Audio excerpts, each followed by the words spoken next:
there's a great quote that says that act is the art of making a point without making an enemy. It's not very easy to tell a client no. You sort of have to redirect the question the best you can. I mean, essentially a fancy no. And maybe that's just my way of doing it, but it's not always easy because at the end of the day, they're not going to be happy and you're not going to be happy. So it's a contract for failure.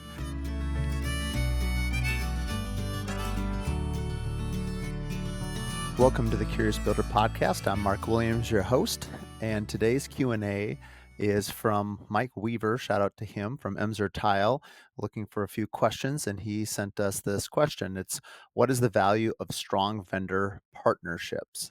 So I've been building for 20 years, and I do talk a lot about the value of the partnerships that we have and just the loyalty that I've had to my trade partners and vendors over the years. And I think I just naturally trusted my people really from the get-go, and I think it stemmed from seeing how my parents, generationally treated their subcontractors. I've spoken about that previously on the podcast, and just how specifically, my parents, who were both builders, treated the people that worked with us, and it was never, our business, or it was never I, it was always we. And so I think understanding from very early on, even as a kid, that you cannot build a home, it's far too complicated to do it alone. And the only way to really build it as a team is to just trust each other and to truly value the partners that you have. And I love sports, and I've always really appreciated team sports. I do plenty of individual sports as well. But the one thing that I love about a team is seeing how they can inspire you, lift you up, and collectively as a team, the joy seems to be a lot higher than when you're alone. It's totally a different type of atmosphere. And so I think now, looking back on my 20-year career, kind of thinking that maybe I've got another 20 ahead of me, I I probably developed strong partnerships early on without realizing how much it would benefit me. And I think early on, it was trusting people that I knew would have my back. So when I started as a 23-year-old building homes, obviously I leaned heavily on trade partners and vendor partners that I had seen my parents develop relationships with over 20, 30-year career as well. And so a lot of their trust in me was really an extension of the trust that they had given to the previous generation. And I didn't realize it at the time just how incredibly loyal they were to our family, naturally, because of how we treated them. And then eventually, as I had my own relationship with them, how they essentially that relationship changed. And so I think starting a business with having a really strong trade base and sub base, and just people that you can really go into battle with. And actually, recently I was reading the story of David and Goliath again in Samuel, and King Saul actually offered David, new armor to go into battle, and he said he put it aside. He said, "I haven't proven these in battle." So he picked up, I think, 5 or 6 stones and went into battle, and we know how the rest was history. And the reason that comes to mind is, when someone asks us to build them a home, not that I can't entertain new trade partners, but I want to go and deliver what I promise. And it's hard to promise and to deliver if you're using a lot of unknowns. And so for me, I'm very hesitant to switch trade and vendor partners. Like, there has to be a significant reason. And I'm not saying you don't try new people. I'm not saying you don't develop them, but I think if you're going to go into this proverbial battle of building a home and doing it right, like, you really need to trust the people that are an extension of you. And especially for somebody like myself, I've personally am not really the expert in building. I have said this before, that I really lean heavily on the people that I empower and the trade partners. My cabinet maker is so talented. I could never know as much about, cutting wood. He calls himself a wood butcher. I could never know as much about wood and cabinetry and what works and what doesn't work as Rich does. And so, but I don't need to, because I trust Rich. I see his passion just come out in his craft. And so I gravitate towards people that are really passionate. And, there are seasons of opportunity. And I think there are times where, let's say you are out there and you're a trade partner, you want to get in with a builder or a designer or an architect or a builder. I mean, honestly, this applies to everybody. And it's just, I like what someone said who called on me and said, they were another cabinet shop, and I've only had two cabinet shops in my entire career. And the question that they said is, I want to be your next call when your cabinet shop, stops. And I always appreciated that, like that they were going to be the next best option. And what I really appreciate about that is that, I don't think anyone can just call somebody and expect them to get 100% loyalty. I think you need to understand that you are going to get, um, you're going to have to earn it one way or another. And maybe it's when somebody calls you and you need to step up.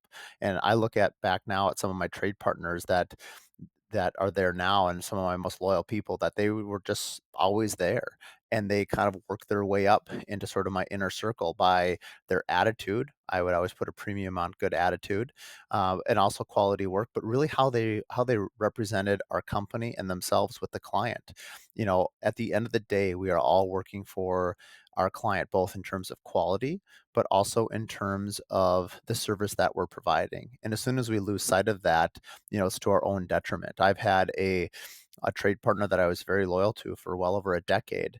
And consistently, I had clients tell me that they didn't care for their attitude and that they didn't care for how they treated them. And I was really hesitant to change because this person did such amazing work. But at the end of the day, their attitude trumped their ability to do great work. And I think we also, we all as people have our ups and downs. I've said this before and I really like the saying, which is, don't judge me on my best day, don't judge me on my worst, judge me what I do consistently in between.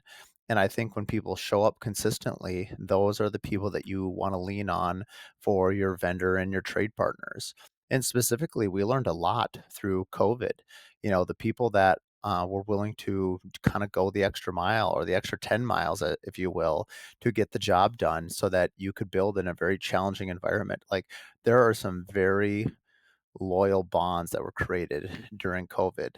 And I think when you go into, I guess battles are on my mind, or struggles, when you get through a struggle together, you are bound tighter. Sometimes with a vendor, I've had a couple difficult clients where I am closer to those vendor partners than I ever could have been otherwise, because we went through a couple of years with really difficult, two in particular difficult clients. And because of how they supported us, and how we got through it together, and how they were so positive, and really just understanding that you're in the trenches doing the best you can, someone you can't how do you even quantify the depth of that relationship? It's just a shared experience that you both had to work really hard to get through. And it's not always easy, and I'm not saying it's always great, but somehow by kind of struggling and going through it together, go back to that team approach, there is a deep bond there. I think specifically of, Alpine Hardwood. They've been a sponsor on the podcast from the very beginning in various ways. But Anthony and Adam, it's not just lip service, it's not just sponsorship. Like it is a deep relationship that spans decades, and they continue to show up and have a great attitude over and over and over again. And I can think of many other of our trade partners, they just come to mind specifically. And I think if you're starting a company, or if you are a company, you know what I'm talking about. There are those people that are part of your inner circle that have just continually shown up and have done a great job. And there are some that, skill wise, you might have to trade. Meaning that sometimes your clients ask for something that your trade partner is either unwilling to do or unable to do. And so at that point, you do have to look outside and try somebody new. And I think that there's a lot of value in trying something that's new. But you can also create a strong relationship with new partners as well, because it's a new opportunity. I think sometimes when you see people, when they are given a chance, they are really excited and they're extremely passionate to have that opportunity, and they want to do everything they can within their power to knock it out of the park with you. And that's very valuable as well. I think going back to COVID too, there are certain trade partners that because you had a multi-decade relationship with them. When you asked for something, you were kind of first in line. And I think if somebody is always taking the lowest price, or bidding it out with 10 different trade partners, there's no loyalty there. And if you're always taking the low price, then you're really telling that partner what you value. You're valuing cost over anything else. And I'm not saying it's not important. Cost is part of a value statement. But for me specifically, I value a lot of things more than I value cost. I do value loyalty. I do value quality. I value attitude. I value, communication is probably my number one hot button. And when there's a good communicator and have a great attitude, like, I know that I am fine being in front of my clients with those vendor partners, and they not only support me, but they extend my brand. They are an extension of my brand. They're an extension of what I would like to be known for. I want to be known for being a good communicator, for being loyal, for providing great value. So in turn, those are the same things that I'm trying to partner with my vendors as well. This episode is brought to you by Alpine Hardwood Flooring. They've been our partner now for over a decade, installing all our wood floors on all our new homes as well as our remodels. And on a personal level, Adam and Anthony Jinkala, the owners, are just absolutely amazing people. They've been so supportive of my career, as well as doing anything we need to make sure that our clients are happy. And they work so well with our other vendors and trade partners at not only protecting their product, but also ensuring everyone else's looks great. So if you're looking for a wood floor or for a refinish, I highly recommend Alpine Hardwood Flooring. I think there's a lot more that we could talk about in vendor partnerships, but the second part of this question is why don't we allow homeowners to procure their own products?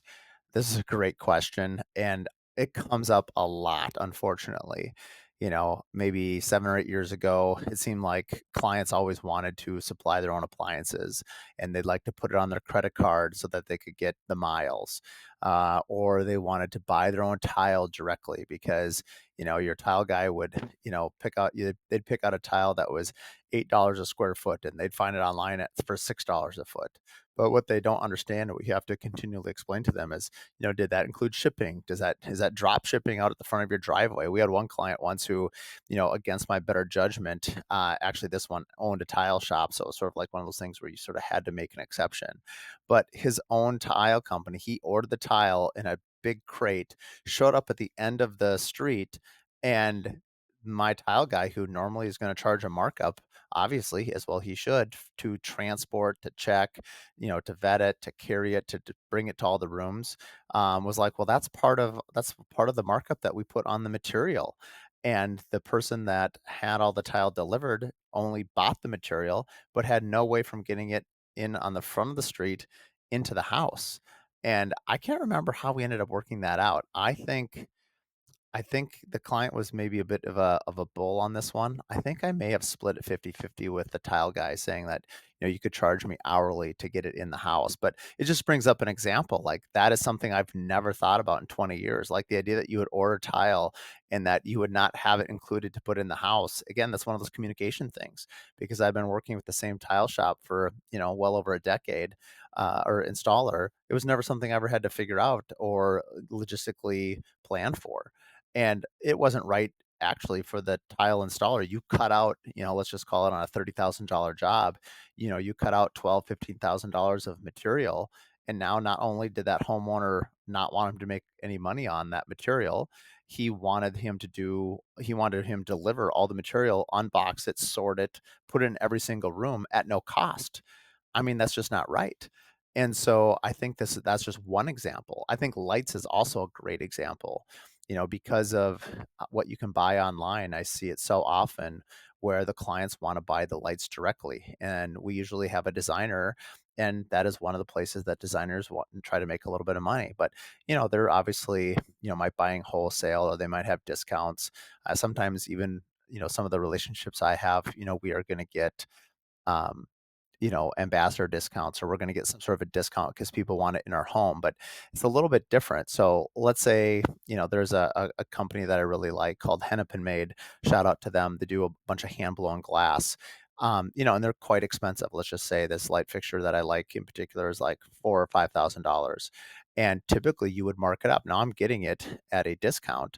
And I would pass that on to the homeowner, because that's just one way that I'm trying to get this product into the home because I really like the story that it tells. But a lot of people don't do that. And the homeowner will often try to buy it directly, and they don't want to pay. Let's say you have a cost plus contract. Let's just pick easy numbers. Let's just say you have a 20%, markup or margin on your light fixtures or whatever you have for in your cost plus contract, and they don't want to pay that. So because every time they see light fixtures or plumbing fixtures or tile or anything, all they think about is not what they're picking. They think of what you're making on it. And so I think a lot of it is up to us to change the narrative. And I think it's me sharing stories like this. Like, we have to we have to get all the light fixtures. If the designer's getting them, they're paying someone to open them up to make sure that they're not broken. They're storing them so that they're there ahead of time. And then if there's any warranty issues, they deal with it. No different than the tile companies. If you buy all the material through the tile companies that are installing it, or you have relationships, like they're warranting that product. I have a plumber that, they say that, they're not going to warranty the plumbing work if they don't also get to mark up the plumbing fixtures. And if they don't mark up the plumbing fixtures, it kind of goes right back to that scenario. Well, then how can they service a product that they never made any money on? I think like HVAC, I've never had a client ever say, "Oh, I want to buy my own furnace directly." No, you buy it through the HVAC company. And guess who you call when there's an issue? You call the HVAC company. And they in turn have to deal with, whether it's Daikin or Bryant or Lennox or whichever the product is that you're using, they deal with that. And maybe there's some extended warranties. But I think it's funny that there's just a handful of products that people really want to go direct on. Appliance is another big one. I think it's because people want to, it seems less so now, but people really want to get, their credit card miles. So like, well, can I pay for this on my credit card? And you're like, oh man, this is just complicating things. And you're also just changing the scenario, the order scenario. And it's not that it can't be done, but you're also asking us to deliver you a product that's fast and efficient.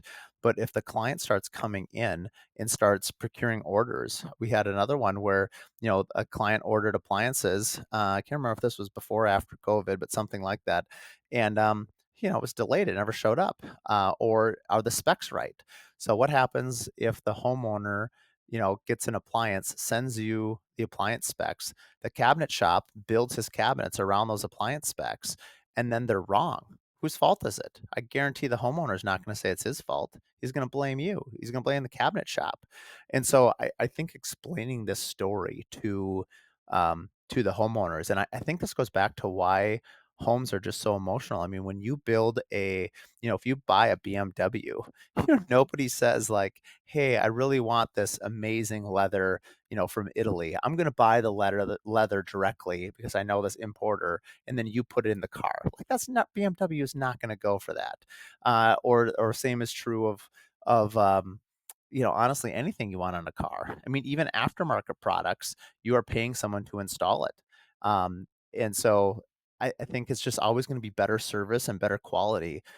Are they making money on it? Yes. And guess what? They should make money on it. And so I think if people want to build their own homes by themselves, then that's what they should do. And if you're coming to us as a home builder and saying like, "Hey, I want to practice building my house and you're going to be my guide," that's going to be a totally different price than which I would be fine to do, by the way. If someone came to me and said, "Mark, I really want to just practice building a home. I really want to be a general contractor.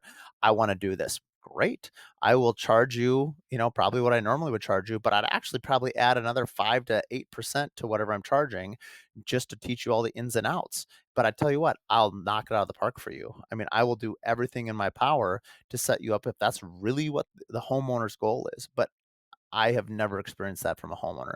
They wanna do that because they think that they're saving money. They wanna do that because they think they can do it either better than you, faster than you, or they have a quote, "a guy." I've had a number of homeowners over the years that say, "Hey, I've got a friend who's a painter. I've got a friend who's a cabinet maker." And you really have to do your best. And this is why I guess as the salesperson or the owner of the companies, you've gotta there's a great quote that says that tact is the art of making a point without making an enemy. It's not very easy to tell a client no. You sort of have to redirect the question the best you can. I mean, essentially a fancy no, and maybe that's just my way of doing it, but it's not always easy because at the end of the day, they're not going to be happy and you're not going to be happy. So it's a contract for failure. If you start allowing homeowners to procure their own products, it is going to end with disappointment with everybody involved. And I think if we were really honest with our clients and said, that's fine, you can provide your own products, but we are going to charge, whatever is a flat rate to expedite it, or you're going to have to charge them more. It can't really be about money. Now, I have made plenty of deals over the years. So, I'm saying that this is a best practice, but like any best practice, sometimes you might make a decision, like it might be okay to suffer. We're excited to announce that we've opened up another Curious Collective. For the last year, we've had the Curious Builder Collective. We now have the Curious Builder Collective for designers. The first ones will be happening in September. All the details are going to be on our website. We have 30 spots available. Half of them have already filled. We additionally have 8 spots left in the Builder Collective. If you're interested in getting together in small groups of 9 with local Minneapolis-based builders and designers in separate groups, and talking about your business, talking about your brands, asking those questions that you wish you could ask another business owner, then this is the place for you. Details can be found at thecuriousbuilderpodcast.com. I have a client right now that they negotiated a deal, and they said it was between me and another remodeler, and they said, you know what? We don't want to charge you your GC rate on remodeling for appliances. And so I suggested a compromise, and they accepted, and I'm okay with it and they're okay with it. And it's kind of a win-win. And, ultimately it would have been one of those things. It's like, am I going to walk away from the job over that one thing? And I told the client, I said, I'll allow every client to do this on one item. But it can't be 5 or 6. Otherwise I'm out. It's just not a good fit. But if that really was that important to them, I have to make a decision right there in the moment. Is this something I'm going to dig my heels in, or is this going to be something I'm going to compromise on and and find a way through? And usually you can find a way through and find common ground. That's this week's Q&A. Thanks for the question. I'll catch you next week. Thanks for listening to the Curious Builder podcast. If you like what you listen to, please give us a 5-star rating and write us a review. It really means a lot. It's a great way for us to just understand what you like about the podcast and what we can keep doing. So like and review, and please share with your friends and family. Find out more at curiousbuilderpodcast.com.